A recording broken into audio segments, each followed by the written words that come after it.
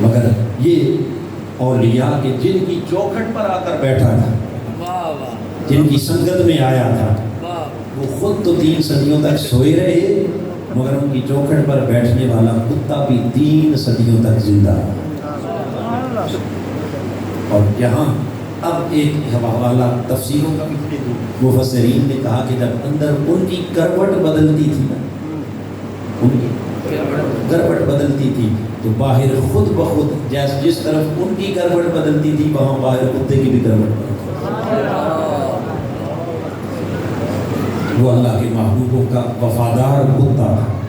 تو خالق کائنات نے فرمایا میرے ولیوں کا، اچھا اب اگلی بات یہاں اس کتے کا ذکر آ گیا کہ ان کی چوکھٹ پر آ کے بیٹھا ہے، اور پھر آگے اللہ پاک نے فرمایا کہ بعد میں آنے والے لوگ جب میرے اولیاء کا تذکرہ کریں گے، میرے اولیاء کا ذکر کریں گے، سَيَقُولُونَ ثَلَاثَةٌ وَرَابِعُهُمْ قَلْبُهُمْ، بعض کہیں گے وہ 3 تھے، ہم کہتے ہیں چوتھا ان کا کتا بھی تھا،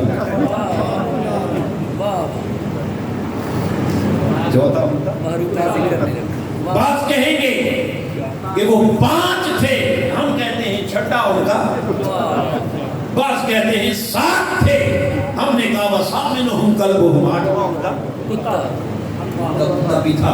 اب یہ بار بار ان کے ساتھ اس کتے کا تذکرہ، بار بار ان کے ساتھ اس کتے کا تذکرہ اب آ گیا نا قرآن میں۔ اور ادھر جہاں سے ہم نے بات شروع کی تھی، رب نے کہا ھذا ذکر مبارک، اس قرآن کے اندر جو ذکر بھی آ گیا وہ ذکر مبارک ہے۔ تم ولیوں کی بات کرتے ہو، ان کا ذکر تو مبارک ہے ہی، ہم نے ولیوں کے کتوں کا ذکر بھی ذکر مبارک بنایا۔ افانتم لہ منکرون، تم کس کا انکار کرو گے؟ کہاں تک انکار کرو گے؟ ہم نے تو اپنے اولیاء کے کتوں کا ذکر بھی کیا، ذکر مبارک، یہ ہمارا اتارا ہوا ذکر ہے۔ تو آدمی محترم، یہ تو اصحاب کہف کی بات، کن کی؟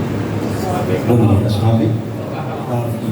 اب اسی سورہ کہف کے اندر اگر آگے چلیں تو خالق کائنات نے ایک عجیب تذکرہ اور بھی کیا اپنے ولی کامل کا، اور وہاں ولی اور نبی دونوں کا ملا کے ذکر کیا، ان کا حضرت موسیٰ اور حضرت خضر علیہ السلام کا، حضرت موسیٰ اور حضرت خضر علیہ السلام کا، اور وہ بھی ایک طویل واقعہ ہے، کیا ہے؟ اور اس واقعہ کے اندر کئی اس کی جہتیں ہیں اور کئی اس کے پہلو ہیں۔ اب چونکہ وقت ہمارا ماہانہ درس قرآن کا 1 گھنٹہ 5-10 منٹ تک ہوتا ہے، وہ وقت تو پورا ہو چکا ہے، تو میں اس لیے میں نے کہا تھا کہ شاید یہ سارے مقامات کور نہ ہو سکیں۔ اب اس واقعہ کی ڈیٹیل میں اگر چلے جائیں تو وہ ایک الگ قصہ ہے۔ حضرت خضر کی کرامات کی طرف چلے جائیں، پھر اللہ کے نبی حضرت موسیٰ علیہ السلام کا خضر کے پاس چل کے جانا۔ اب میں اس کو ڈیٹیل میں جانے کے بجائے خلاصتاً 2-4 جملوں کے اندر اس کو کنکلوڈ کرتا ہوں کہ حضرت موسیٰ کا کن کے پاس چل کے جانا؟ بولیے، خضر علیہ السلام کے پاس۔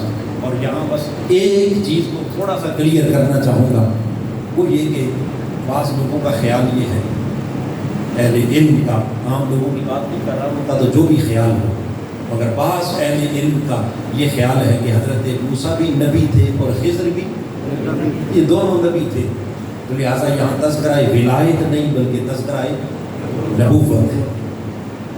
لیکن یاد رکھ لیں کہ جمہور اہل علم، کیا جمہور اہل علم کیا مطلب؟ یعنی اکثریت جو اہل علم کی ہے انہوں نے حضرت خضر کو نبی نہیں بلکہ کیا؟ ولی کہا۔ بعض اہل علم نے ان کو نبی بھی کہا، لیکن اکثریت نے انہیں نبی نہیں کہا بلکہ کیا کہا؟ ولی کہا، کیونکہ ہمارا موضوع تذکرہ ہے ولایت کا، تذکرہ اولیاء ہے، انبیاء نہیں۔ تو آپ پوچھیں گے کہ کس ولی کہا، نبی کیوں نہیں ہو سکتے؟ اب دونوں طبقات، جنہوں نے نبی کہا ان کے بھی دلائل ہیں، جنہوں نے ولی کہا ان کے بھی اپنے دلائل ہیں، مگر یہاں صرف ایک دلیل تاکہ نقطے کی وضاحت ہو جائے، اور اس پر میں اپنی بات کو ختم کرنا چاہوں گا۔ جو دلیل ہمارے شیخ، ہمارے قائد اور ہمارے استاذ، اس صدی کے مجدد حضور سیدی شیخ الاسلام مجدد رواں صدی، دین حق کا ہے ولی، مصطفیٰ کی ہے کلی۔ آپ نے ایک ہی دلیل دی، اور ایسی دلیل کہ جس کو کوئی رد کر نہیں سکتا، قرآنی دلیل کہ خضر نبی نہیں بلکہ ولی تھے۔ کس دلیل سے آپ کو کہا کہ ولی تھے، نبی نہیں تھے؟ اب قرآن مجید کے اندر جب اس واقعہ کو آپ پڑھیں تو اللہ پاک نے جب حضرت موسیٰ علیہ السلام کو بھیجا، یوشع بن نون کو وہ ساتھ لے کر چلے، تو موسیٰ علیہ السلام کو خضر کے ساتھ جس مقام پر اللہ نے ملایا، اس مقام پر ملایا، وہ کون سا مقام تھا؟ مجمع البحرین۔ فرمایا میرے پیغمبر موسیٰ، تجھے خضر ملے گا کہاں؟ جہاں دو دریا آپس میں ملتے ہیں، جہاں دو دریا آپس میں، دو دریاؤں کا سنگم ہے، پانی کے کنارے ملے گا۔ اور یہ خالی بات کہیں نہیں، بلکہ قرآن کہتا ہے جب وہ دو دریاؤں کے سنگم پر حضرت موسیٰ اور حضرت یوشع بن نون دونوں وہاں پہنچے، فوجدا عبدا من عبادنا، وہاں انہوں نے اللہ کے بندوں میں سے ایک خاص بندے کو پا لیا۔ ملاقات کہاں ہوئی؟ دو سمندروں کے سنگم پر ملنے کی جگہ پر۔ یہاں سے حضور سیدی شیخ الاسلام آپ نے فرمایا کہ یہ کہنا کہ نبی تھے یا ولی، یاد رکھ لیں کہ اللہ کا کوئی نبی اس نے اپنا ڈیرا آ کر دریاؤں، صحراؤں اور سمندروں کے کنارے نہیں لگایا۔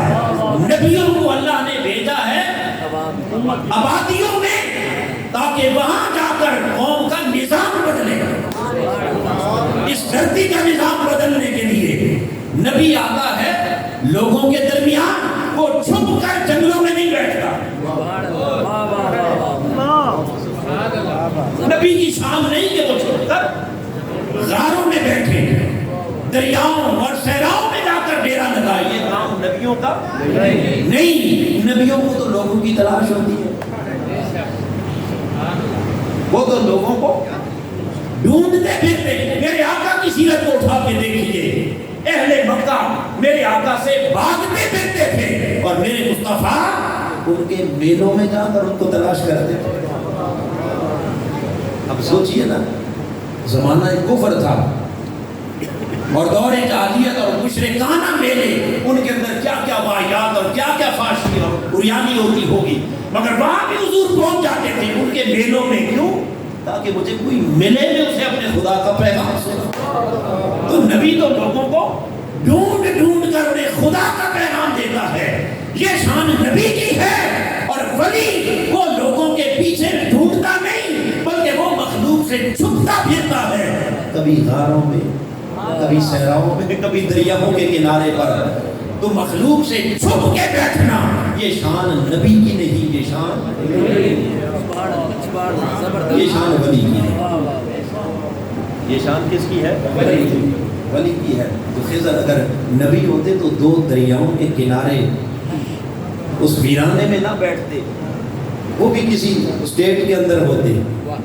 تو لہٰذا آپ نے فرمایا کہ اس سے بڑی دلیل اور کوئی نہیں۔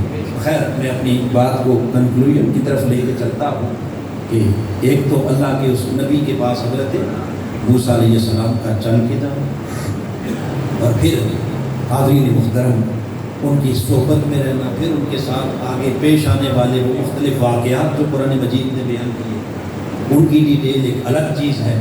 یہاں بس صرف ایک بات بیان کر کے اپنی بات کو ختم کرنا چاہ رہا ہوں کہ ایک تو یہ ہے کہ ایسے اللہ کے بندوں کی تلاش میں نکلنا یہ نبی کی سنت ہے۔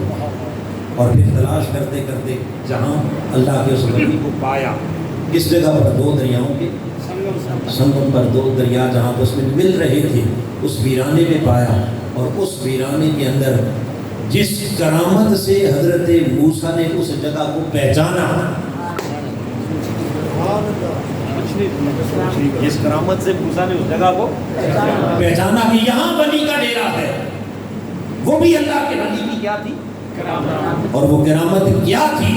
خالق کائنات نے فرمایا جب اس مقام پر پہنچے تو آپ کے توشہ دان کے اندر، کھانے پینے کے سامان کے اندر جو کٹی ہوئی، بھنی ہوئی، پکی ہوئی مچھلی تھی، وہ مچھلی قرآن کہتا ہے کہ زندہ ہو کر چھلانگ لگا کر دریا میں چلی گئی۔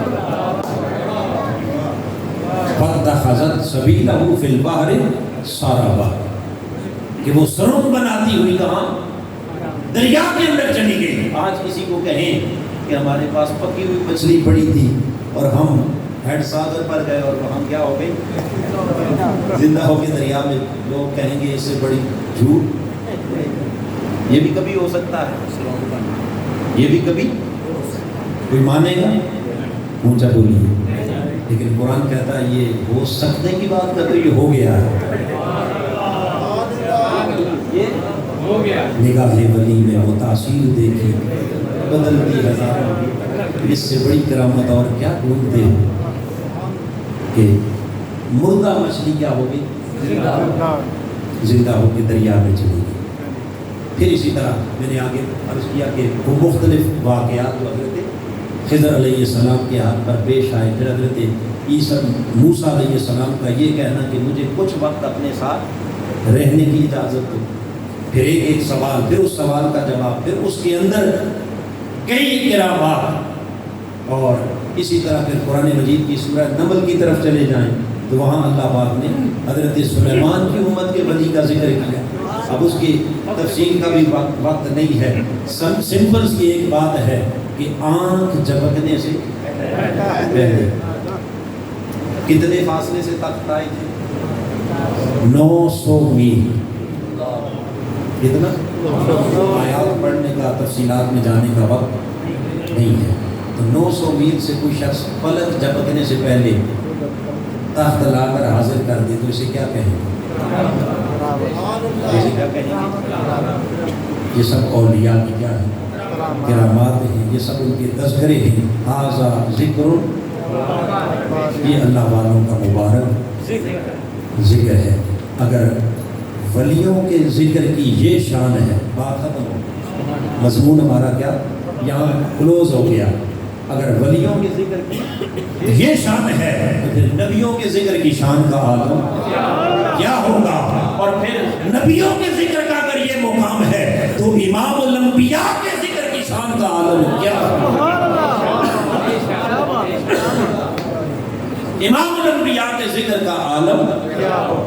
اس لیے حاضرین محترم، کسی کے ذکر کو اللہ نے مبارک کہا، کسی کا نام لے کر کہا فلاں کا ذکر سنا دو، فلاں کا تذکرہ کرو، اور جب باری اپنے مصطفیٰ کی آئی تو وہاں فرمایا یہ ذکر مبارک بھی ہے، تم بھی کرو، میرے ملائکہ بھی کرتے ہیں، میں بھی کرتا ہوں، تم بھی کرو، اور خالی تمہارے کرنے کے لیے ہم نے اسے چھوڑ نہیں دیا۔